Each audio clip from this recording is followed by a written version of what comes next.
Green levies, energy prices, government announcements, new policies can all be very confusing. It's been in the news a lot recently, so we've asked Steph to sort it all out for us. And she's been doing it so much, she just gotten a stool. I know, sorry. Bit of a problem with the stool this morning. Morning, everyone. Yes, 4 of the big energy companies won't be increasing prices by as much as they originally said they would. So here's a roundup of the changes that have been announced.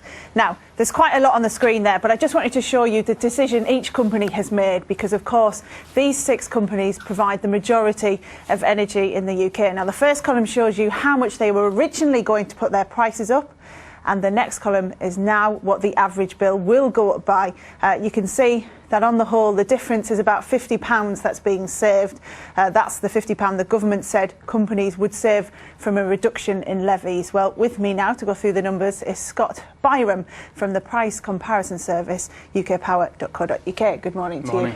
We've got the table here. So it's pretty obvious what's happening with British Gas, SSE, but the others, the question mark is because they haven't really said what the announcement is yet. Yeah, absolutely. So E.ON's one of the big 6 who's yet to announce. We are expecting an announcement to come from them, but they are the only ones that haven't announced any type of price increase. So they're a little bit unknown at the moment. Yes, because of course E.ON are the only ones that haven't announced a price increase. Yeah, but with absolutely. The others, Power and Scottish Power, I mean, we've put question marks next to them because they've suggested they will pass on the full reduction of the government's cuts, which the government work out as £50 per saving. But we still don't know the exact figures yet, do we? The only ones that haven't announced up for those. I think that's the thing. We know it's roughly going to be about £50 per customer. We know how that's made up. So a certain amount of it from eco, which is to do with loft cavity wall insulation.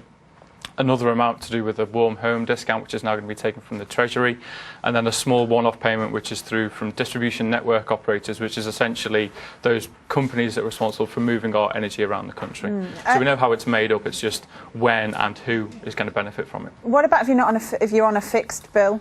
If you're on a fixed tariff, there's absolutely nothing to worry about. Certainly the advice, once these price increases were announced back in October, was to get onto a fixed tariff. If you've done so, you've still done the right thing, because this is more about the people that really pay over the odds of those on a standard tariff. If you're fixed, don't worry too much.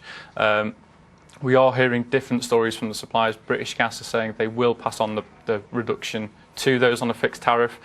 Power, one other of the big 6, and EDF have confirmed that they won't, but it just means that rather than saving £200 a year, your saving might be £150 a year, so you're still better off. OK, Scott, well, thank you very much for explaining all that for us. That's it for me for now.